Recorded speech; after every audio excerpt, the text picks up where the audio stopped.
Bom dia a todos e todas.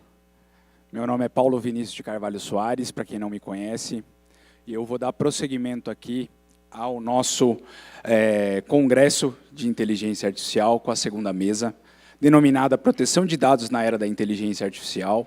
E eu vou convidar aqui os nossos palestrantes. Eu inicio aqui pelo professor Cláudio Lucena. Ele é conselheiro do Conselho Nacional de Proteção de Dados Pessoais e de Privacidade, CNPD, professor da Universidade Federal da Paraíba, doutor pela Universidade Católica Portuguesa e mestre pela Universidade de Bruxelas, conselheiro do Fundo de Universalização dos Serviços de Telecomunicações e membro da Câmara de Segurança e Direitos da Internet do CGI Brasil.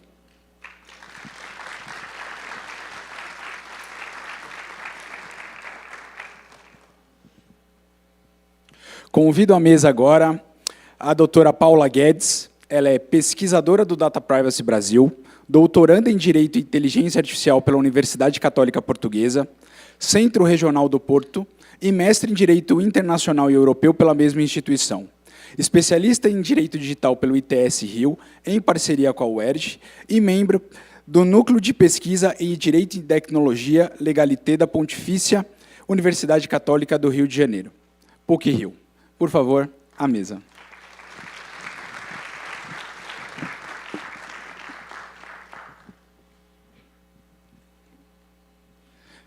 Convido também o Dr. Tomás Miranda, DPO do Ministério da Justiça, diretor da Secretaria Nacional do Consumidor, mestre em Direito Digital pela Sorbonne, certificado CIPPI pela IAPP e graduado em Direito pela Universidade Estadual do Rio de Janeiro. Também é doutorando em Ciência da Informação, Regulação e Inteligência Artificial pela Universidade Federal do Rio de Janeiro.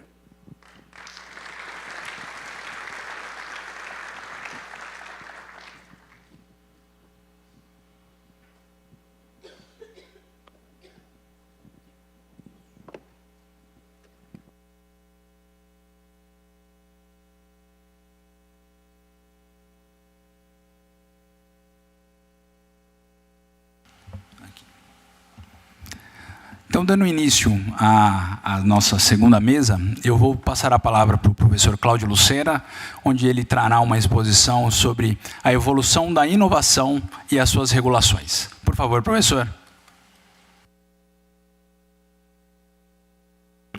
Bom dia a todas e todos. Muito obrigado. Muito obrigado, Paulo. Muito obrigado. É um prazer estar também com Tomás e Paula, dividir a mesa.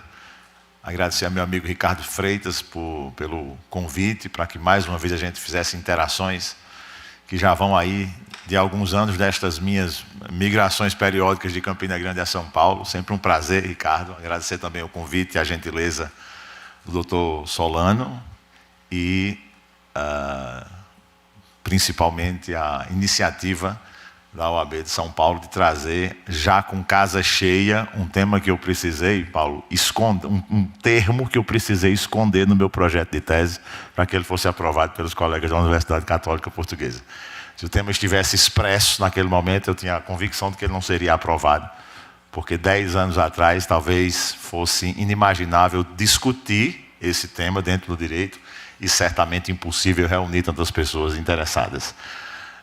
Uma correção de precisão em relação à minha posição no Conselho Nacional, que eu acho que é preciso fazer, uma por dever de lealdade, e segundo também porque o setor de integridade e conformidade da ANPD é muito diligente e certamente não deixaria passar. Eu fui efetivamente conselheiro do Conselho Nacional de Proteção de Dados até 9 de agosto de 2023. As listas tríplices foram reencaminhadas, eu me recandidatei, me apresentei meu nome, as listas tríplices foram compostas, eu consto de uma nova lista tríplice, mas o Conselho Nacional de Proteção de Dados não tem essas vagas nomeadas desde agosto de 2023. As listas tríplices não tardaram a serem encaminhadas à Presidência da República, mas desde agosto do ano passado, essas várias das posições, não só as vagas das instituições de pesquisa, ensino, pesquisa, instituições científicas, tecnológicas de inovação, como de várias outras posições da sociedade civil não estão nomeadas. E não sei se o deputado Orlando Silva ainda continua aí, mas seria um bom momento, né, para essa agenda. Eu sei que no gabinete, no mandato dele, essa agenda é absolutamente prioritária. Se algum gabinete se dedicou a esses temas ao longo desses anos, foi o do deputado Orlando Silva, mas aqui talvez fosse um momento para a gente, né, reposicionar essa necessidade diante desse cenário de hiperprodução legislativa que ele colocou aqui, de crescente importância do ecossistema digital na vida de todos os brasileiros, que o Conselho Nacional de Proteção de Dados pudesse ter a sua composição completa e atuante, né? Dito isto, eu trago aqui hoje a apresentação interativa. Como é que eu faço aqui? Pronto. E eu gostaria muito que vocês participassem um pouco aqui também de algumas dessas apresentações. Esse QR Code leva vocês diretamente para a apresentação. Quem não conseguir pegá-lo agora no início, ele está sempre disponível no navegador ali. Se você digitar mente.com e usar aquele código 81073335. Para evitar... para já pegar um pouco de participação de vocês. Eu vou passar à frente para mostrar para vocês basicamente 5 pequenos tópicos que eu queria trazer para vocês. Um pouquinho de contexto, muito rapidamente. Depois uma palavrinha sobre tendências regulatórias e de governança e inovação. E depois explico porque incluo o termo governança também. Uma palavrinha sobre percepção de valor. Alguns casos de uso envolvendo dados e inteligência artificial. E uma palavrinha sobre a caixa de ferramentas do Smart Regulator, do regulador do século XXI. E eu acho que com isso deixa aqui a estrada pavimentada para os meus colegas que chegam, que vêm depois. Então, antes de tudo isso, vamos começar aqui com um pouquinho de contexto. E em contexto eu quero deixar para vocês a seguinte frase. Será que eu consegui passar? A frase é essa: hoje nos encontramos no limiar de uma nova revolução industrial, a revolução da automação. Esta é uma revolução iluminada com a esperança de uma nova prosperidade para o trabalho, uma nova abundância para a América, mas também uma revolução que carrega a ameaça negra do desarranjo industrial, desemprego crescente, aprofundamento da pobreza. Quero que vocês deem uma olhada para essas frases e me digam e votem em votação, em voto não escrito, inviolável, quem é o autor desta frase. Olha aqui. Vamos para o segundo turno aqui, parece.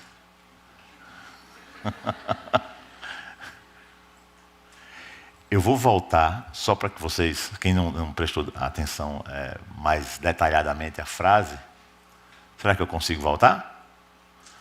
Pronto. Os elementos, olhem os elementos, essa preocupação com a automação, essa preocupação com a nova revolução. Eu volto aqui à votação para revelar para vocês finalmente o resultado. Aqui está acirrada, a competição. E ainda tem, além da casca de banana natural, que não teria graça se não tivesse, uma pergunta dessa, tem uma outra casca de banana que eu revelo para vocês agora. Sim, esse comentário que aparece aí indica, inclusive, na direção da resposta. Provavelmente, apesar de ser uma frase passível de ser pronunciada, uma reflexão passível de ser feita pelo presidente Obama, o uso do termo ameaça negra provavelmente não teria mais lugar nenhum. E isso é mais um indicativo de que, e aí o texto original do discurso, certo? É um trecho proferido não pelo presidente Kennedy, que foi em quem vocês votaram, mas ainda pelo senador John Kennedy, em campanha já, 1960, já é período de campanha, mas pelo senador John Kennedy, ainda no Senado, ainda antes de chegar à presidência da República, 64 anos atrás. Só para dar-lhes um pouquinho de contexto histórico, que apesar dessa discussão ser muito importante, ter contextos de modernidade absolutamente incontornáveis, de poder sim ter sido facilmente proferida durante os anos de presidência do presidente Barack Obama, ela é uma preocupação que está ali e que tem alguma forma, desde muito tempo, pelo menos aí há 64 anos, registrado. Eu queria falar também agora um pouquinho sobre a dinâmica de inovação, dinâmica de movimentos regulatórios, governança e inovação. Repito, o deputado Orlando Silva acabou de mencionar aqui uma hiperprodução legislativa no Brasil e no mundo inteiro. Isso é um fenômeno global, de hiperprodução legislativa. Os novos fenômenos chegam e são regulados. Mas eles têm uma característica interessante. Movimentos que pretendem governança ou regulação de inovação têm uma característica interessante. a intervenção do regulador é uma intervenção que costuma ser muito mais intensa. Muito provavelmente, até mesmo um avanço tecnológico da década de 50, 60, 70, encontraria pelas casas legislativas uma dinâmica de intervenção muito lenta. Provavelmente o fato ia se consolidar ao longo de 20, 25 anos. Depois uma casa legislativa ia se preocupar com ela e um debate se daria facilmente ao longo de 8, 10 anos, como foi o debate sobre proteção de dados pessoais. E lá na frente é que seria desafiar constitucionalmente o tema, se é que algum desafio constitucional deveria ter. Essa dinâmica está completamente subvertida.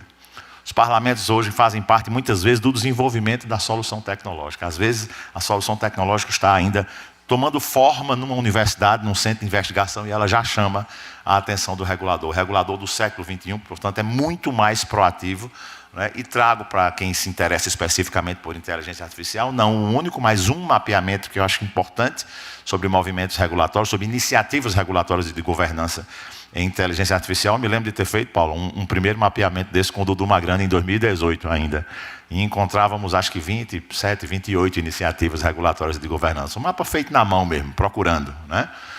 O Conselho de Europa, várias instituições têm mapeamentos interessantes hoje, mas o Conselho de Europa tem um que eu acredito que seja relevante, e ele é atualizado de hoje de manhã, durante o meu voo, né? Aponta 604 iniciativas regulatórias de governança ao longo, né, pelo mundo inteiro. São só as mais relevantes, para que vocês não pensem que está tudo mapeado aí, né? Há iniciativas ainda mais incipientes que não estão ainda mapeadas, mas já são 604. O mapa é indispensável, um mapeamento como esse é indispensável para quem tem interesse em estudar o movimento regulatório. Ele é, além de tudo, uma belíssima peça de data visualization, né? Ali você consegue identificar por stakeholder quem propôs a medida, quem propôs o recurso, por país, por tema, por ano, né? Se vocês olharem aí, a hiperprodução legislativa aqui, no ano de 2018, do ano de 2017 ela se acentua, no ano de 2018, né, ela praticamente catapulta, e com isso eu queria ilustrar um pouquinho esse novo movimento, essa nova dinâmica muito intensa de intervenção do regulador em temas de inovação no nosso período. Uma palavrinha agora sobre percepção de valor, que também acho que é importante. Seguramente devem lembrar-se desta campanha, será que consigo aqui? Pronto, desta campanha recente, aí, veiculada em horário nobre de televisão. Me lembro que estava aí sempre veiculada entre as novelas, entre as partidas de futebol, em horário nobre da noite, uma campanha, portanto, em que se investiu muito dinheiro, por parte de uma instituição bancária. Essa era uma campanha do Banco Itaú, a campanha tinha o nome de Itaú. O Itaú cuida, privacidade, o Itaú cuida de seus dados, né? E foi uma campanha que me chamou muito a atenção. Tenho falado muito também com o setor privado, além do setor público, também com o setor privado.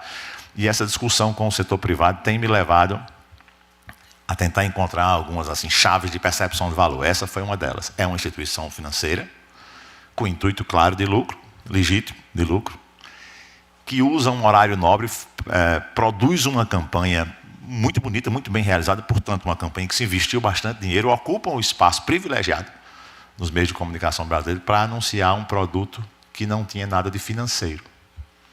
Um produto que não trazia remuneração financeira direta. Não retribuía financeiramente.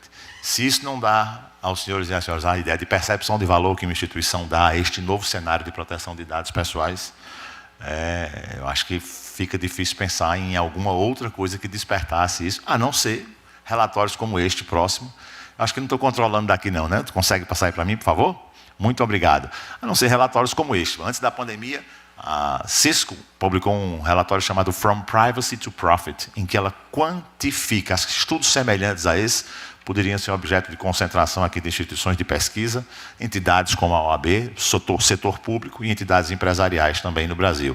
Já havia alguma coisa semelhante, mas nada na profundidade do que a Cisco fez em 2021. A Cisco metrifica quanto de investimento retorna em determinadas variáveis e métricas específicas. Especificamente aqui nesse caso, para a privacidade. Por exemplo, tempo de redução de atraso, né? Redução de atraso em vendas na casa de 67%.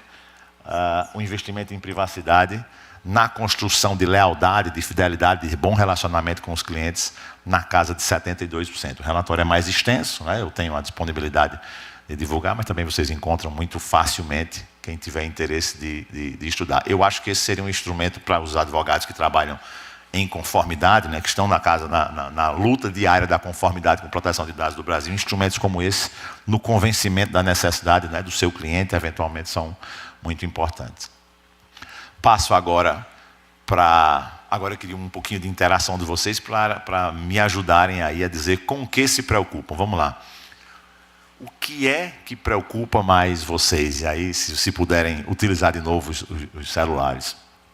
Aqui há casos de uso, alguns casos de uso, né, de aplicação de inteligência artificial, praticamente todos com uma característica em comum, e um deles com um pouquinho de casca de banana. Afinal de contas, a função do professor termina sendo essa também, fazer um pouquinho de reflexão. Tem um caso distoante, os outros todos têm uma característica comum muito interessante. Deixa eu entender aqui o que é que preocupa mais vocês. Aqui nós temos perfilamento de comportamento, sistemas de armas autônomas letais. Ali o ranking já começou a ser feito, reconhecimento facial. Olha lá, vamos ver. Tem algumas coisas que não foram votadas ainda. A automação de avaliação de saúde começou a subir.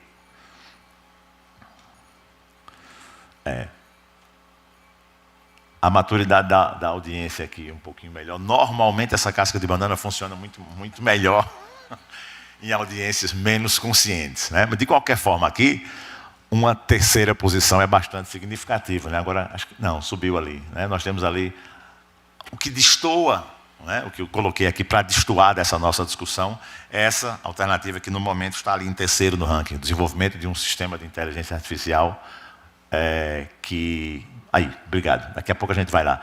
De uma inteligência artificial que supere a capacidade humana. É a singularidade, que acho que o vice-presidente Sica mencionou, né? E esta singularidade é uma noção hollywoodiana que é tecnicamente viável, que é teoricamente possível, mas que não é a preocupação nossa no dia a dia. No próximo slide, por favor, eu coloco para vocês uma reflexão sobre o fato de que sim, essa discussão é interessante. E a prova é que há instituições prestigiadas e profissionais prestigiados no mundo que dão conta desse estudo. Esse é o professor Nick Bostrom, né, da Universidade de Oxford, Departamento de Filosofia da Universidade de Oxford, e diretor dessa instituição chamada The Future of Life Institute. Ele é autor desse livro chamado Superintelligence, e é um livro centrado neste momento em tese em que, como vocês ranquearam aí em segundo na preocupação, um modelo de inteligência artificial supera, em regra, a capacidade humana. Essa é uma preocupação, repito, tecnicamente viável. Podemos ir para a próxima, por favor? É tão importante que chega a ter um nome, né? Ela é conhecida por uma singularidade. Qual é o problema da singularidade, na minha perspectiva, para a gente que está lidando com a IA nossa de cada dia? Esse enfoque nos afasta do caminho adequado da discussão. Ela, apesar de tecnicamente viável, não há nenhum elemento hoje no cenário de desenvolvimento computacional que nos permita indicar se e quando um momento desse eventualmente virá. E, enquanto isso, na próxima, todos os outros usos que vocês avaliaram são modelos de negócio implementados. Então, se chegará esse momento hollywoodiano em que Xi fechará a porta de vidro e me deixará fora de casa, não deixa eu entrar, o meu carro não deixa eu me deslocar para onde eu quero, essa é uma discussão que, repito, faz parte, mas a princípio hoje a gente não tem como precisar nem muito apontar. Mas, se um modelo diferencia sem nenhuma razão aparente o preço que me cobra em Campina Grande e o preço que cobram a vocês aqui em São Paulo, isso aqui tem uma repercussão direta, imediata, na esfera de direitos e obrigações. Se alguém está sendo privado de uma função de trabalho, de uma posição de trabalho, em função da forma como o algoritmo analisou e associou a sua linguagem corporal a uma característica que o empregador tinha listado como interessante, isso é um problema de agora. Isso é um problema de agora. Então, não é para não imaginar que eu sou avesso à discussão sobre a singularidade. Não é que ela não seja importante, não é que ela seja filosoficamente uma questão vital para o ser humano, mas para mim as pluralidades do dia a dia, muito mais incorporadas ao nosso cotidiano, às vezes muito mais subreptícias, são um problema da atualidade. Tudo que vocês avaliaram são modelos de negócio. E para concluir, também aqui, aproveitando, né, uma deixa dada pelo deputado Orlando Silva, a pergunta é se vocês investiriam em um negócio sem análise de viabilidade. Essa pergunta costumeiramente é respondida com não, e a gente passa para a próxima, para que vocês me respondam por quê, o que é que falta? Se não tem análise de viabilidade, qual é o elemento que lhes impede de fazer um investimento? Quem sugere? E estou concluindo. Será que aparece alguma coisa? O que é que impede aqui? Olha aí ele. Indefectível, colocado. Risco. Por que é que eu menciono risco? Seguro, sim. E todas as palavras assim, associadas, né? O risco ali está no centro da nuvem. Risco, insegurança, que tem a ver com risco. Por que é que eu menciono risco? No próximo slide já coloco para vocês. Porque essa noção central de risco é protagonista. Ao se falar em regulação ou governança de qualquer processo de inovação, o deputado mencionou aqui, todas as novas matrizes dos novos modelos regulatórios que trataram de proteção de dados, que estão tratando de inteligência artificial, que tratarão das realidades estendidas e sintéticas, todos eles serão centrados no risco. O risco é absolutamente protagonista. Digo isso especificamente, né, no âmbito de uma ordem e também como professor responsável por grades curriculares, porque a nossa concentração como advogados e ainda na formação jurídica em risco, em gestão de risco, em avaliação de risco, é muito deficiente. Para além de muitas outras disciplinas que a gente está deixando de ver no dia a dia das faculdades de Direito, preparar alguém que vai exercer a profissão jurídica neste século, para exercer essa função sem uma boa base em gestão, análise e avaliação de riscos, é muito deficitário, né? Então a gente tem esse risco como protagonista. Que mais aqui? Por favor. Me ajuda, sim. Entender, né, essas avaliações de impacto, né, na caixa, se a gente olha para a caixa de ferramentas do regulador do século XXI, o que é que tem nessa caixa de ferramentas?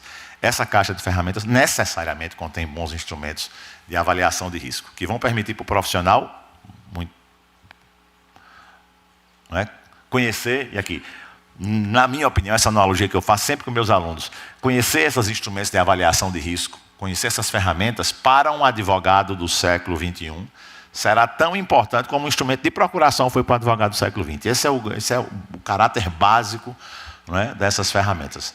E aí, já para não me estender demais, vou deixar somente uma palavrinha aqui, mencionado, se tiver tempo a gente volta a reagir, sobre 2 instrumentos regulatórios que eu acrescentaria, para além da gestão de risco, nesta caixa regulatória do regulador inteligente, que são esses dois instrumentos aqui, que são sandboxes regulatórios. Já sei que a OAB está envolvida em um deles, e esses certamente já conhecem bastante, e um outro instrumento talvez menos conhecido, mas que vocês terão a oportunidade de ouvir um pouco mais. Trabalhei pessoalmente aqui coordenando um projeto de prototipagem regulatória no Brasil com minha colega Maria Marinho, da Universidade Mackenzie, que estará com vocês à tarde. Ela certamente vai ter um pouquinho mais de tempo para falar sobre essa experiência. Então, muitíssimo obrigado mais uma vez pela oportunidade e pela atenção com quem me ouviram. Vou passar de volta a palavra aos colegas e fico à disposição. Muito obrigado.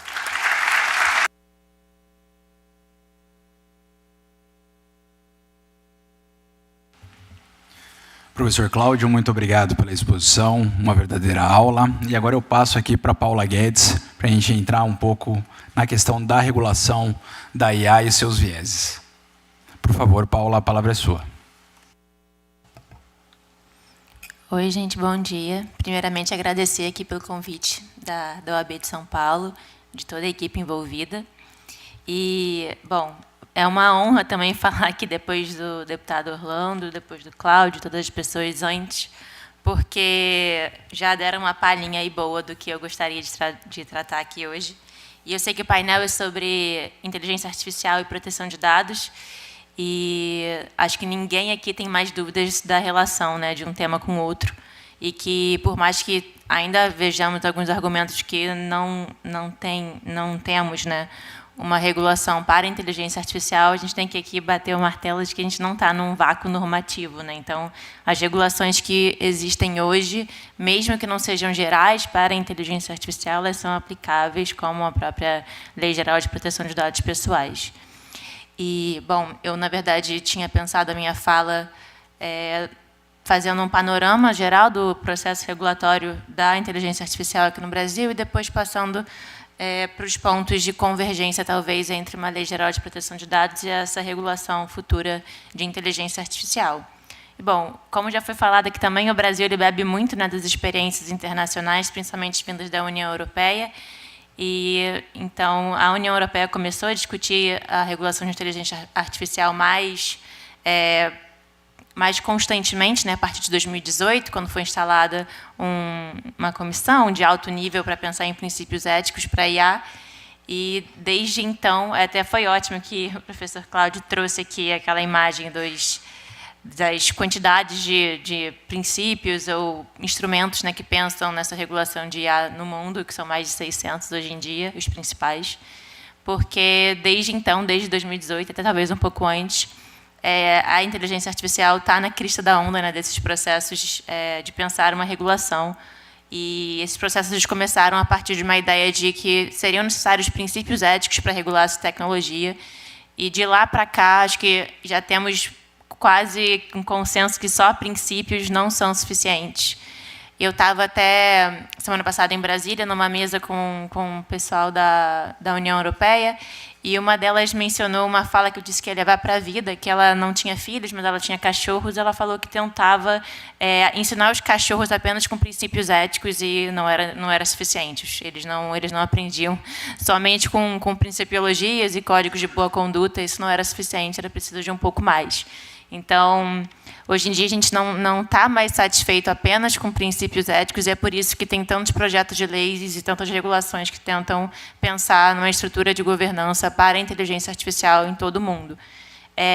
Eu sou pesquisadora na Data Privacy Brasil, e a gente, ano passado, fez uma pesquisa de mais de 20 fontes normativas que estão sendo discutidas internacionalmente hoje sobre regulação de inteligência artificial.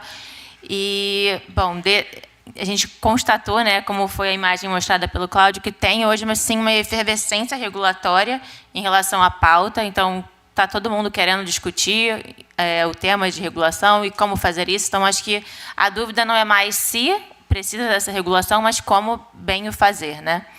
E nessa pesquisa mesmo, a gente conseguiu achar alguns pontos mais consensuais dentro de todas essas propostas existentes hoje. E a gente separou em 3, na verdade. Uma regulação baseada em riscos, uma abordagem baseada em riscos, né? Instrumentos de governança mais concretos, como avaliações de impacto, e uma pauta que tem crescido cada vez mais talvez pensar em instrumentos de governança mais concretos para as IAs de propósito geral. E isso ainda é um ponto, enfim, controverso, mas também tem aparecido mais essa preocupação específica com essa forma de inteligência artificial, por assim dizer. E, bom, então, o que a gente tem hoje em dia no Brasil sobre inteligência artificial e regulação, nessa discussão, ela começou mais fortemente em 2020, com a propositura do projeto de lei 2120, como o deputado Orlando mencionou, e em 2021, com a publicação também do AI Act, do projeto, que estava sendo discutido em abril de 2021, aqui no Brasil se começou um movimento também mais acelerado de tentar pensar em regular a inteligência artificial assim a toque de caixa quase, né? Então, o projeto 2120 ele foi aprovado na Câmara em regime de urgência, no substitutivo da Luísa Canziani, a relatoria, né, era dela. O projeto inicialmente era do Eduardo Bismarck e foi aprovado o texto substitutivo da Canziani em setembro de 2021, se eu não me engano. Isso.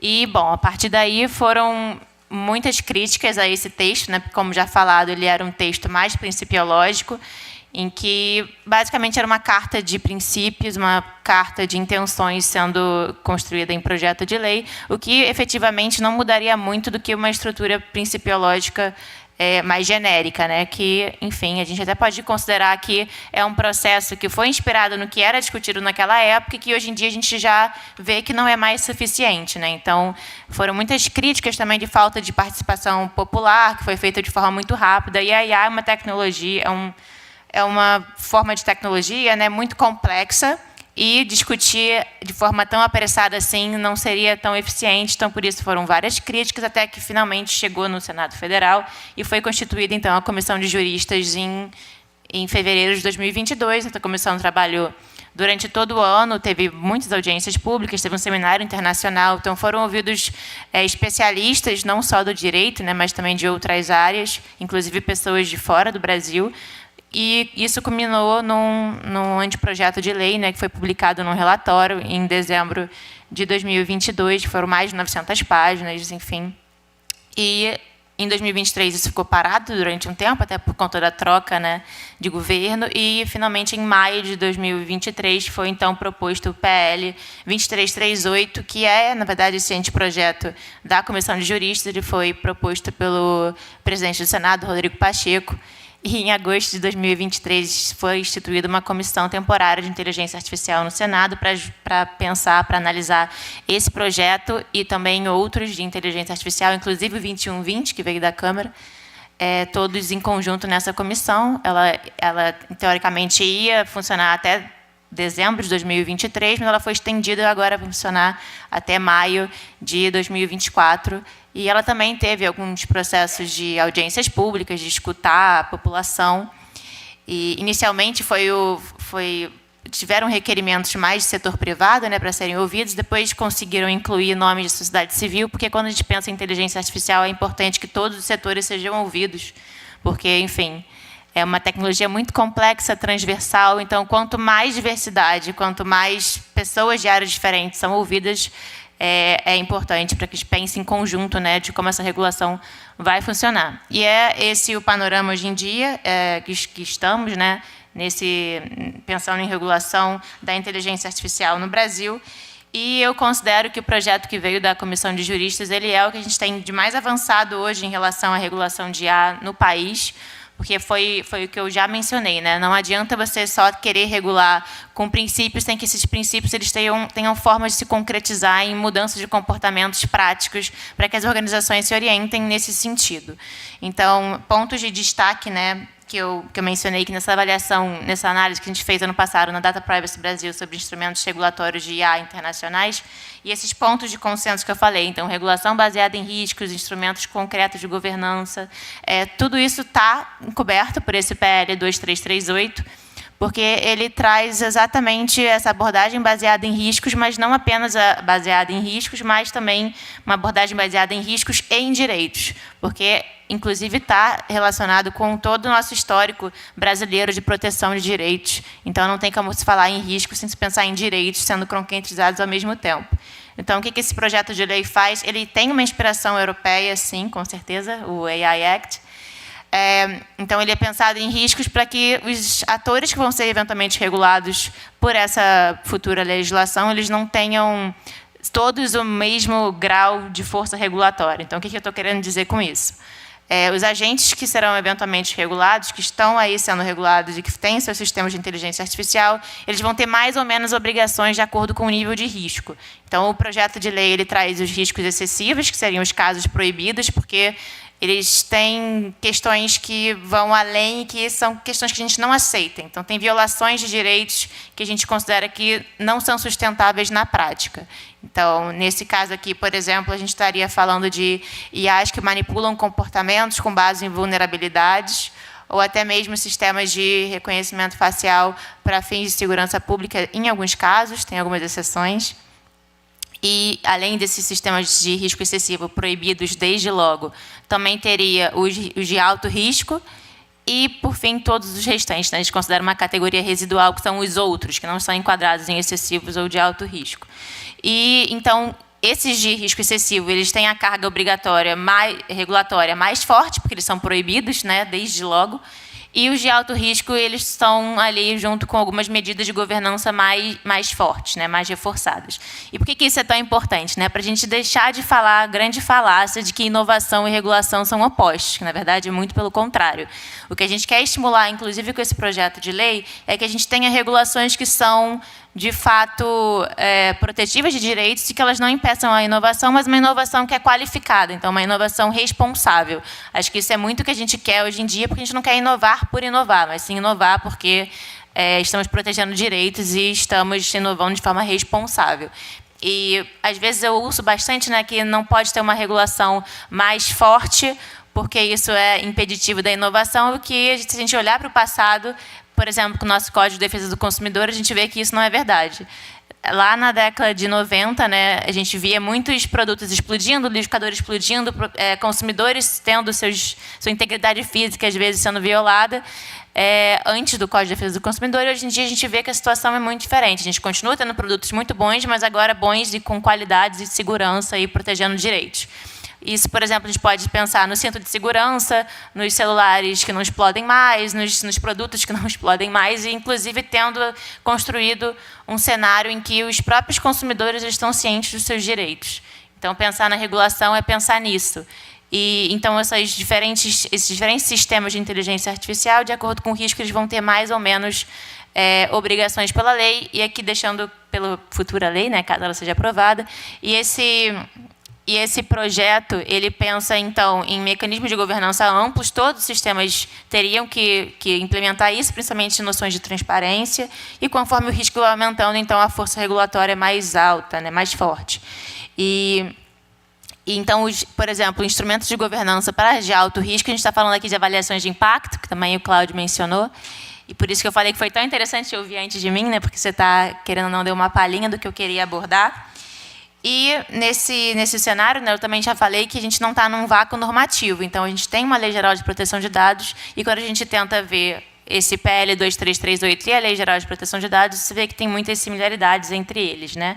Inclusive, a própria Autoridade Nacional de Proteção de Dados, ela fez uma análise preliminar desse projeto de lei, e alguns pontos eles ressoam, né, de pontos que talvez sejam confluentes, eles vão se somar com uma legislação com a outra. Então, quais são esses pontos, né? A tutela de direitos, porque, enfim, o PL 2338 ele traz alguns direitos que já estão previstos na LGPD, e teria que ter uma coordenação entre as duas regulações no futuro para que isso funcione, né? Também os dois têm uma carga baseada em risco, porque a própria LGPD ela traz obrigações mais fortes também quando o tratamento de dados ele é de alto risco. Então, já aqui a gente fala dos relatórios de impacto, a proteção de dados pessoais. E o projeto de lei 2338 também tem essa análise, essa abordagem baseada em risco, inclusive com outras ferramentas, como avaliação de impacto algorítmico. E, por fim, também, o projeto de lei 2338 ele também traz alguns incentivos à inovação, como, por exemplo, os sandbox regulatórios, e a própria LGPD também tenta trazer esse estímulo à inovação, por exemplo, quando a gente pensa em códigos de boas condutas, e até hoje em dia, próprias iniciativas da ANPD, que estão aí com projetos de sandbox regulatório em inteligência artificial. Então, quando a gente pensa nisso, é pensar que tem que ter uma convergência entre esses dois temas quando a gente pensa em regulação de IA, porque a inteligência artificial também se alimenta de dados pessoais. E quando a gente pensa nos casos de IA que são de risco mais elevado, são justamente os casos em que estão lidando com dados pessoais e especialmente dados pessoais sensíveis. Então, acho que para o futuro a gente tem que pensar em como coordenar essas duas iniciativas, né? E pensando no PL 2338, o projeto ele não pôde, desde logo, indicar uma autoridade competente, então ele deixou a cargo do Poder Executivo fazer essa designação, né, até por conta de evitar uma inconstitucionalidade formal, porque o Legislativo não teria como fazer essa criação de uma nova autoridade. Mas é uma questão que está aí sendo discutida, né? Um dos pontos mais quentes assim, a ser discutidos é quem vai fazer essa regulação, provavelmente, desse projeto de lei de inteligência artificial. E algumas autoridades já se manifestaram, né? A Anatel, a ANPD, e eu penso, hoje em dia, que, de acordo com essas confluências, né, em relação à proteção de direitos e o uso de dados pessoais pelas inteligências artificiais, que a autoridade, hoje em dia, mais propensa a isso, com muitos poréns, né, porque deveria ter uma reorganização também interna, um aumento de questões financeiras, né, aumento de pessoal, e etc., e seria a ANPD para fazer essa coordenação, né, então, essa articulação mais geral em relação à inteligência artificial e às demais agências reguladoras, enfim, agências setoriais. Então, acho que eu falei muito, né? Tem 5 minutos. Ai, que bom. Então, ótimo.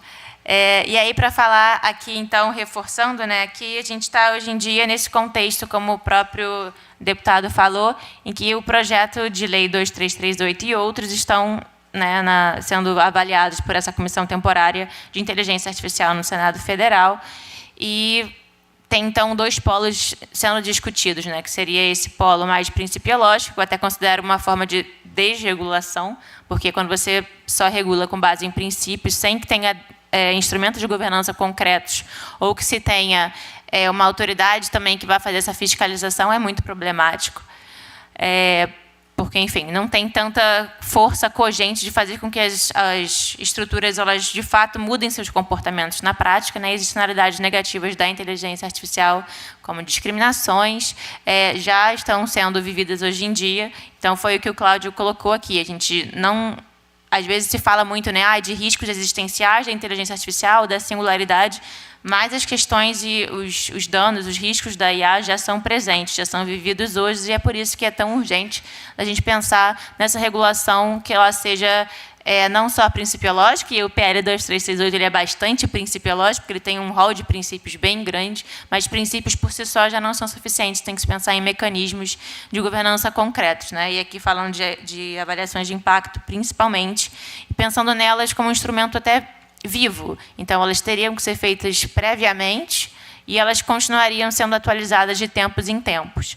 E aqui eu reforço que o PL 2338 ele é o que a gente tem de mais avançado nisso, porque, pensando até em avaliações de impacto, ele traz algumas questões que eu considero que são muito importantes. Então, primeiro, a possibilidade de uma participação pública nesses processos de avaliação dos sistemas, porque nada melhor do que quem vai ser, de fato, impactado para dizer quais são as questões que vão ser efetivamente sentidas na prática. Então, é importante que se traga grupos multissetoriais e, inclusive, pessoas que vão ser afetadas pela tecnologia para essa discussão, e, eventualmente, publicar as principais conclusões dessas avaliações de impacto, obviamente respeitando aqui segredo comercial e industrial, para que esses riscos e essas questões até sejam compartilhados com a sociedade, para que não só a autoridade central faça a fiscalização e a avaliação, mas que isso também seja compartilhado com a sociedade numa espécie de uma governança em rede, né, em que não só a autoridade vai fazer essa fiscalização, mas que ela seja feita em conjunto com a própria população e entidades da academia, sociedade civil, enfim, que todo mundo atue realmente nessa governança em rede, que é tão importante quando se pensa em tecnologias complexas como a inteligência artificial. E aqui, só para fechar, eu sei que o desafio ele é amplo e ele é grande, pensando até no contexto político, né, como foi falado pelo Orlando, que a gente está nesse momento de finalmente votar, talvez, esse projeto de lei, e deixando aqui claro que o Brasil hoje também está na presidência do G20. Então, é pensar em qual é a mensagem que o Brasil quer passar lá para fora do que a gente quer em relação à inteligência artificial e à regulação de inteligência artificial. E é muito interessante que a gente beba, sim, do que é feito lá fora, né, da Europa, e que o projeto 2338 ele trata disso.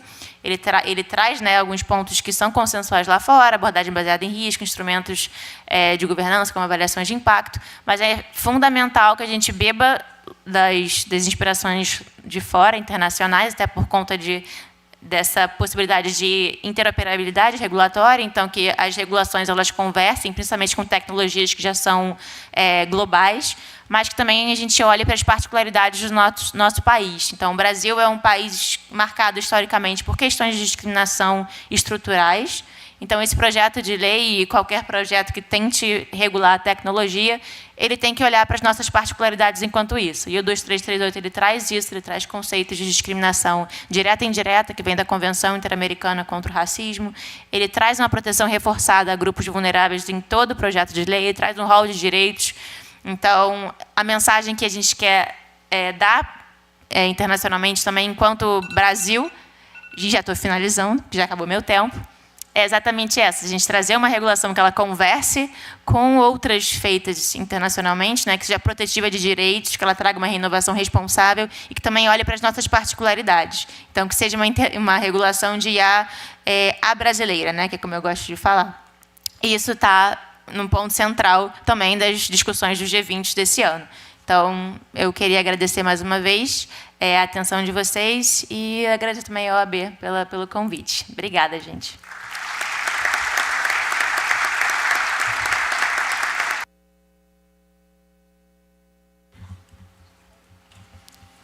Gente, finalizando aqui, eu passo a palavra para o Tomás Miranda, para ele trazer um pouco das considerações do que ele tem no dia a dia no Ministério da Justiça, mas também fazendo a correlação da LGPD com tudo que foi apresentado até agora. Tomás, por favor, a palavra é sua. Obrigado, bom dia a todos. Queria também agradecer à OAB, à Comissão de Direito Digital, Privacidade e Proteção de Dados e Inteligência Artificial da OAB São Paulo. Saudar os colegas aqui da mesa, Cláudio, Paulo e Paulo. Dizer que estou muito feliz de estar pela primeira vez na OAB de São Paulo. Eu que tenho inscrição na OAB do Rio. Aliás, tem 2 cariocas nessa mesa. Estou muito feliz de estar aqui pela primeira vez, trazendo essa discussão num tema tão importante. Faço parte da Comissão de Proteção de Dados da OAB do Rio. Fazia parte de um grupo de estudos comparados. Depois que eu fui para o governo, ficou um pouco mais complicado. Mas amanhã, por exemplo, vou estar num debate online no primeiro fórum de GPOs organizado pela comissão. E dizer que eu quero muito aprender com o professor Cláudio como é que faz essa apresentação interativa, que o pessoal vai... Não sei se tem inteligência artificial sendo usada nesse negócio, mas... Bom, eu vou falar um pouquinho... a gente tentou organizar as falas aqui, de certa forma, do geral, vamos dizer assim, numa abordagem mais ampla para uma abordagem mais precisa. Eu vou falar basicamente da LGPD, mas de um artigo específico, mas antes eu vou fazer uma rápida abordagem histórica. Primeiramente dizer que, na hora que a gente vai discutir inteligência artificial, a matéria-prima da inteligência artificial é o dado. Muitas vezes ele vai ser o dado não pessoal, mas na maioria das vezes vai ser o dado pessoal, porque inteligência artificial, sobretudo a partir dos últimos tempos, com a IA generativa e o avanço da tecnologia, usa o dado pessoal para ensinar a máquina. E a máquina vai avançando e aprendendo a partir do input de dados. E aí, se a gente for falar de modelo de negócio, salvo algumas exceções, a partir do input de negócio de dado pessoal, seja para a predição de comportamento do consumidor, seja para análise diagnóstica na área de saúde, seja para leitura de emoção, seja para predição de comportamento criminal, aí, entre muitas aspas, aí, com muitas reservas, mas que está na mesa. Isso tudo vai ser feito com base no input de dados pessoais. Então, é impossível distinguir ou tirar do debate da inteligência artificial a questão da proteção de dados pessoais. E aí, tem uma frase, eu dou aula no curso de extensão da PUC, Rio, de proteção de dados, e dei aula algumas vezes no IDP também. E eu sempre falo isso para os alunos, que a gente sempre fala em proteção de dados. O headline do negócio é proteção de dados, só que a proteção não é do dado, a proteção é do cidadão. Quem é protegido não é o dado em si. A proteção de dados em si não tem porquê. A discussão toda é a proteção do cidadão. E aí, do titular, né, como diz na lei. E aí agora eu vou entrar um pouco rapidamente na contextualização histórica. O considerando 4 do GDPR diz assim, o tratamento de dados pessoais deverá ser concebido para servir as pessoas. Vou repetir. O tratamento de dados pessoais deverá ser concebido para servir as pessoas. A primeira lei francesa de proteção de dados, aí eu vou fazer um breve parênteses aqui, eu sou muito influenciado pelo debate que foi feito na França, na Europa de maneira geral, mas na França de maneira específica, porque eu fiz mestrado lá. Então, de maneira geral, eu cito a experiência francesa. A lei de 1978, que é a Lei de Informática e Liberdade, lá na década de 70, proibiu especificamente as decisões automatizadas no contexto das decisões judiciais, administrativas ou privadas que envolvessem a avaliação do comportamento humano, que traçasse perfil ou definisse personalidade do indivíduo, ao mesmo tempo em que concedia aos indivíduos o direito de saber como funciona a decisão automatizada para contestar as informações e o raciocínio utilizado no tratamento automatizado que os afeta. Isso em 1978, numa época em que não existia internet. O computador estava começando a se disseminar na Europa. No Brasil, acho que demorou um pouquinho mais, mas, enfim, você já tinha... E aí, nessa época, na Europa, na década de 70, quando surgem as primeiras leis de proteção de dados, a preocupação era com a atuação do poder público e não da iniciativa privada na época. Por quê? Porque quem detinha capacidade informacional para tomar decisão automatizada era o poder público, porque na época o computador era muito, muito, muito caro. Então, só quem tinha capacidade de investir, lá no início, tá, pessoal, em computador para tratamento de dados, era o Estado. Depois, e aí isso, continuando aqui, ainda em 78, o artigo 2º da lei Informática e Liberdade diz: nenhuma decisão de justiça implicando uma apreciação sobre um comportamento humano pode ter como fundamento um tratamento automatizado de informações que dê a definição de um perfil ou da personalidade do interessado. E nenhuma decisão administrativa ou privada implicando numa apreciação sobre o comportamento humano pode ter como fundamento uma decisão automatizada. E o artigo 3º falava: toda pessoa tem o direito de conhecer e contestar as informações e o raciocínio, aqui tradução livre, utilizado nos tratamentos automatizados que dão resultado, que afetam a sua esfera. Fazer um pulo agora, um salto. Em 95, a Europa aprovou entrou em vigor a diretiva de comércio, a gente chama de diretiva de proteção de dados. Depois teve uma outra de comércio eletrônico que casa com essa, mas a mais importante aqui é de 95, que traz a preocupação, aí sim, com a iniciativa privada. Então você passa com o avanço da tecnologia e a democratização do acesso ao computador e ao surgimento da internet e o Big Data e a consolidação disso como meio ou como fim de modelo de negócio, você tem uma transição do direito de uma preocupação com o poder, em relação ao poder público, e aí um outro parêntese na década de 70 a gente está saindo, já não está saindo, mas enfim, no tempo histórico pode-se colocar assim, a preocupação era em relação às consequências do que tinha acontecido na Segunda Guerra Mundial, que era profiling de gente baseado na religião, na etnia, enfim, e todo o desastre que aconteceu, que a história está aí para contar. Quando o Big Data surge, a internet surge, a internet 2.0, 3.0, 4.0, enfim, a capacidade de tratamento de dados, a automatização e automação e atomização do tratamento de dados gera um cenário em que a iniciativa privada usa isso como meio ou fim de modelo de negócio, as leis e os regulamentos passam a olhar para a iniciativa privada.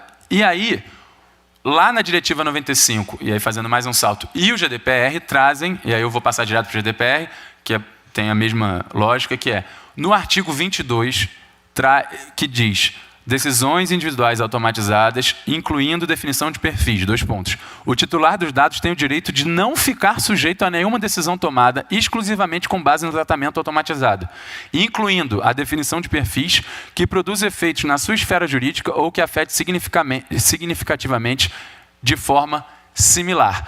Então, o legislador europeu trouxe para o texto da lei a preocupação. Veja, na Lei de Proteção de Dados, não está discutindo inteligência artificial. O AI Act acabou de ser... a versão final do texto ainda vai passar por uma última versão do trílogo, mas ainda não está em vigor, não foi definitivamente votado. Aqui a gente está discutindo proteção de dados pessoais, puramente. E o legislador europeu traz para o texto da lei a proibição de que o titular de dados fique sujeito a decisão puramente automatizada. Ou seja, ele tem direito à interferência humana em relação... quando houver decisão automatizada que o afete. E aí, tem um relatório do The Future of Privacy Forum sobre decisões automatizadas que traz casos práticos, né, use cases das cortes e das autoridades nacionais e europeias de maneira geral. E uma leitura comparativa de casos relevantes mostra que o artigo 22, combinado com os famosos princípios que foram citados aqui, a questão principal, a gente vai chegar numa conclusão, do meu ponto de vista, que, na verdade, assim, por que... E aí eu me coloco junto da abordagem da Paula e da abordagem do deputado Orlando, que falou aqui antes de mim. Por que a abordagem principiológica ela é insuficiente? Porque, na verdade, os princípios já existem, eles já estão aí. Em última análise, os princípios estão na Constituição. A defesa dos direitos humanos, dos direitos fundamentais, agora, ainda mais com a emenda constitucional que consagrou a proteção de dados, no inciso do artigo 5º, os princípios já existem. Se a gente quiser regular a inteligência artificial e a proteção de dados, a gente precisa de norma. E aí tem uma discussão se a norma, se é melhor ir no detalhe da norma do ponto de vista da norma legal ou deixar um espaço para a norma infralegal. Concordo com o deputado Orlando, que se a gente for muito no detalhe, a gente vai ter um texto letra morta rápido, então achar esse equilíbrio é o desafio. Mas, do ponto de vista dos princípios, a gente já tem na LGPD tudo que a gente precisa para regular a inteligência artificial do ponto de vista da proteção de dados. Não significa que a gente não precisa da lei. Mas o que eu estou defendendo aqui é que a gente não precisa esperar a lei, o PLDA, para fazer um enforcement do ponto de vista da proteção de dados, que já está, né? Tudo o que a gente precisa já está na LGPD e na Constituição. Então, E eu vou chegar na LGPD, eu falei do artigo 22 do GDPR, eu vou fazer uma problematização com o artigo 20 da LGPD, que fala de decisões automatizadas. Então, voltando rapidinho ao relatório... Quanto tempo eu tenho? Só para... Tá. Ao relatório do Future of Privacy Forum, que coloca que as decisões das cortes europeias e das autoridades de proteção de dados europeias, nacionais, né, da União Europeia, colocam que, em relação a decisões automatizadas, a questão dos requisitos de transparência é a coisa mais fundamental que tem. E o princípio da transparência está consagrado na LGPD. Ou seja, eu vou ficar indo e vindo na Europa e no Brasil para tentar dar um pouco mais de concretude, né? E não ficar só numa coisa histórica da lei de proteção de dados. Outra coisa que está consagrado no GDPR e está consagrado na LGPD, que é o princípio da licitude, né? Que o processamento de dados tem que ter uma base legal fundamentada, que está prevista na lei, etc.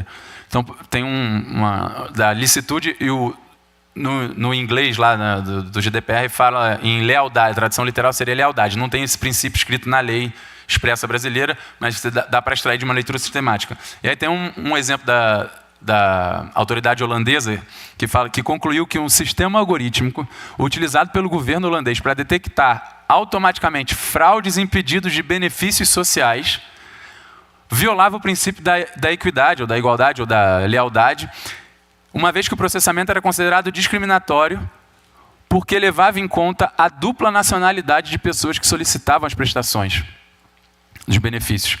Na Europa, a gente tem uma preocupação muito maior, uma sensibilidade muito maior em relação à questão da dupla cidadania, da dupla nacionalidade, de passaporte, porque tem uma questão migratória que gera celeumas nos debates políticos, eleitorais, enfim, e para fins de políticas públicas na Europa. Fecha a fronteira, não fecha a fronteira, arrocha os critérios para deixar as pessoas entrarem, e aí a gente vê aquelas imagens dos barcos chegando na Grécia, enfim. Tudo isso está inscrito e tem repercussão nas discussões de proteção de dados. E aí, para além dos dados pessoais, assim, para pensar além puramente na questão da proteção de dados pessoais, quando a gente faz a conjugação entre dado pessoal e inteligência artificial, é pensar, do ponto de vista da administração pública e da iniciativa privada, no ciclo de vida da inteligência artificial, né? Aí isso tudo vai conversar com os princípios na LGPD. Transparência, licitude, responsabilização e prestação de contas. Tudo isso já está posto. Então, princípios que estão na LGPD. E quando você trata dado pessoal para gerar resultados de inteligência artificial, tem que respeitar esses princípios. Tem que pensar no ciclo de vida, tem que fazer relatório de impacto, tem que fazer análise de impacto. Aí você vai dizer, mas a análise de impacto do algoritmo não está na lei. Tá, mas o relatório de impacto está na LGPD. Então, se você for usar o dado pessoal para treinar IA, vai ter que fazer relatório de impacto se tiver dentro lá das possibilidades obrigatórias, e aí essa é uma outra discussão que não vai dar tempo de fazer aqui, da elaboração de relatório de impacto. Então, passando para a LGPD agora, fazendo um paralelo. Artigo 1º da LGPD. Esta lei dispõe sobre o tratamento de dados pessoais, inclusive nos meios digitais, por pessoa natural ou pessoa jurídica de direito público ou privado, com o objetivo de proteger os direitos fundamentais de liberdade e privacidade e o livre desenvolvimento da pessoa natural. Livre desenvolvimento da personalidade da pessoa natural. Ou seja, a proteção de dados, a lei de proteção de dados é para proteger o cidadão. O artigo 20 da LGPD, é meio chato que eu estou lendo o artigo, mas eu acho que é necessário porque dá bem a concretude, o texto dá a concretude do que a gente precisa discutir. Artigo 20. O titular de dados tem direito a solicitar a revisão de decisões automatizadas as decisões tomadas unicamente com base em tratamento automatizado de dados pessoais que afetem seu interesse. Parágrafo 1º. O controlador deverá fornecer, sempre que solicitadas, informações claras e adequadas a respeito dos critérios e dos procedimentos utilizados para a decisão automatizada, observados o segredo comercial e industrial. Aí tem um parágrafo 2º que eu vou pular e a discussão que a gente vai chegar. O parágrafo 3º, que não existe porque foi vetado, dizia: a revisão que trata o caput deste artigo deverá ser realizada por pessoa natural. Por pessoa natural. Ou seja, a revisão da decisão automatizada deverá ser realizada por pessoa natural, conforme previsto na regulamentação da autoridade nacional. Então, na LGPD, no texto da lei, não tem a obrigatoriedade da revisão humana da decisão automatizada. Veja bem, no texto não tem. Mas eu defendo que uma leitura sistemática da LGPD e principiológica requer uma revisão humana, mesmo não estando escrito na letra da lei. Por quê? A máquina vai revisar a própria máquina? O mesmo algoritmo vai revisar o algoritmo que já deu uma decisão automatizada? Do ponto de vista teleológico, não faz sentido. Aqui a gente falando entre colegas advogados. Do ponto de vista da finalidade da lei, não faz sentido. Se a lei é para proteger o cidadão e tem um algoritmo que dá uma decisão sobre alguém e a pessoa pede revisão daquela decisão, não ter uma revisão humana que corrige a máquina desnatura a ideia de ter uma lei que protege o cidadão. A lei não é para proteger o algoritmo, é para proteger o cidadão.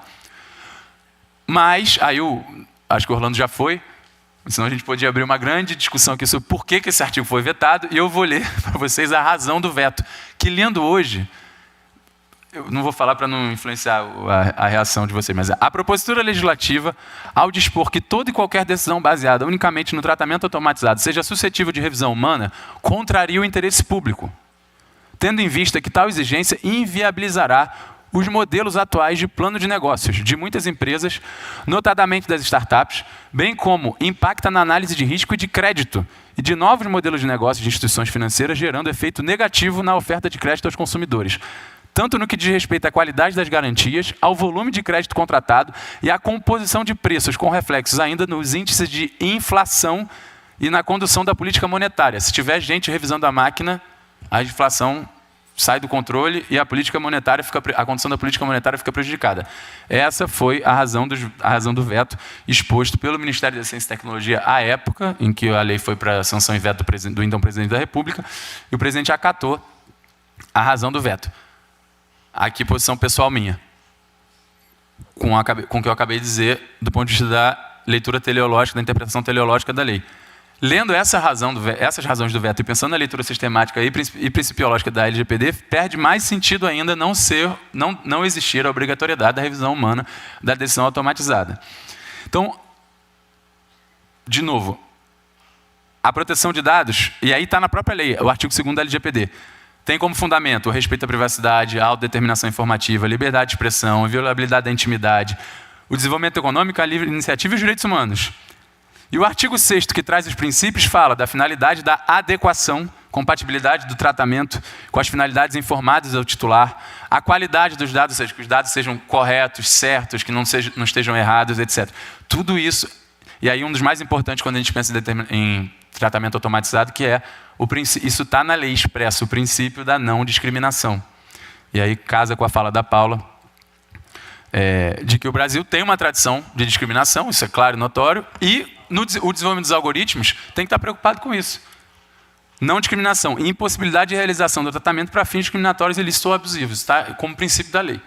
Então, por que eu peguei essa abordagem? Porque as ferramentas para a gente discutir proteção de dados e inteligência artificial estão postas pela LGPD. Isso não significa que a gente não tem que discutir o projeto de lei de IA, que é importante, que vai discutir a abordagem no risco, os sistemas de IA proscritos ou de alto risco que devem ser ou não proscritos, que tipo de obrigações que vão ser geradas a partir da definição de sistemas de alto, médio, baixo risco, que é a abordagem que o AI Act está dando lá na Europa e que o projeto da Comissão de Juristas coloca, que é isso, quanto maior, que é um princípio da LGPD, inclusive, também, que é o princípio da responsabilização e prestação de contas baseado em gestão de risco. Que você tem, e aí uma coisa que eu não falei lá na abordagem, no recorrido histórico, que é, antigamente, lá na Europa, você tinha um regime autorizativo de processamento de dados. Se você quisesse processar um dado, você teria que pedir autorização para a autoridade. Era isso mesmo, você ia lá na CNIL, na autoridade francesa, e dizia: CNIL, eu vou fazer esse processamento de dados para atingir esse objetivo. E esperava a resposta da autoridade. Isso demorava, era um negócio impraticável, principalmente com o desenvolvimento da tecnologia. E aí a Europa decidiu passar de um modelo de autorização, ou modelo autorizativo, para um modelo de responsabilização. Ou seja, você quer tratar dado? Siga isso aqui, faça uma gestão de risco e, de acordo com o risco do tratamento, você implementa mais ou menos controles de segurança para o cidadão, pensando sempre na proteção do cidadão. Se der problema, você tem que provar que tomou todas as medidas que estavam ao seu alcance para evitar o dano. Essa é a abordagem baseada no risco, que serve tanto para proteção de dados quanto para inteligência artificial. E aí, para fechar, porque eu tenho mais 2 minutos, que é, qual é a principal questão, do meu ponto de vista, e a provocação aqui para vocês, que é, qual é o objetivo da regulação da inteligência artificial? A minha provocação é que o objetivo da regulação é ter uma inteligência artificial que seja segura. Segura, e aí, de novo, casando com as falas que vieram antes, Segurança de produtos. Hoje não é o liquidificador que explode, hoje é o objeto conectado, que capta o batimento do seu coração 24 horas por dia, que eventualmente conecta isso com o uso que você faz do seu seguro-saúde e vai dar uma nota para saber quanto você vai pagar na renovação do plano de saúde ali na frente. É isso que está em jogo. Qual é a segurança que a gente quer para a gente? Isso inclui o poder público também. Que eu sou de PO do Ministério da Justiça, eu não falei muito da administração pública, mas isso inclui o poder público também. Então, a gente tem segurança de produto com IA embarcada, internet das coisas, IA generativa, sistema de recomendação de algoritmo nas redes, que é o debate do 2630, que precisava de 3 dias só desse tema aqui, de um congresso, a gente pode fazer depois, podemos organizar um só disso aqui na OAB. E análise de diagnóstico para uso de saúde. Estou dando uma pincelada assim, de tudo que pode impactar qualquer um de nós aqui. E é por isso que eu defendo que a abordagem baseada no risco é a melhor opção para a regulação. Queria fazer, o meu tempo acabou, quero fazer só uma última fala respondendo aqui ao Cláudio, dizer que está sendo tratado no âmbito do Ministério da Justiça e do governo a reativação do Conselho Nacional de Proteção de Dados. Esse tema está sendo tratado com prioridade, tanto no Ministério quanto na Presidência, e será dado encaminhamento às listas tríplices do CNPD que foram formadas no ano passado. Enfim, acho que era isso que eu tinha para dizer. Acho que é isso. A gente não tem um vácuo normativo, só para fechar, a gente não tem um vácuo normativo, como a Paula falou. Tem norma para aplicar nessa discussão de proteção de dados e inteligência artificial. E os princípios já estão aí, estão postos. A questão é que a gente vai discutir sobre a IA que IA a gente quer do ponto de vista da segurança para nós. E aí, aí a discussão é muito ampla, e eu agradeço mais uma vez ao OAB, agradeço ao Paulo, à Paula, ao Cláudio e a vocês pela atenção. Obrigado.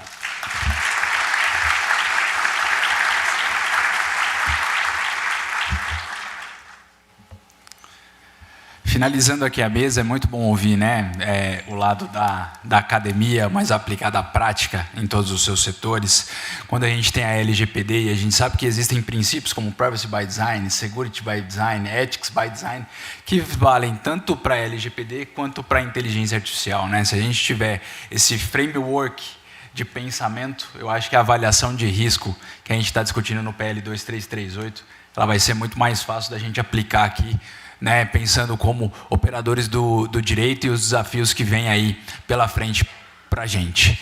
E então, assim, eu declaro encerrada a mesa, agradeço ao Cláudio, à Paula e ao Tomás, e vamos à próxima mesa. Muito obrigado.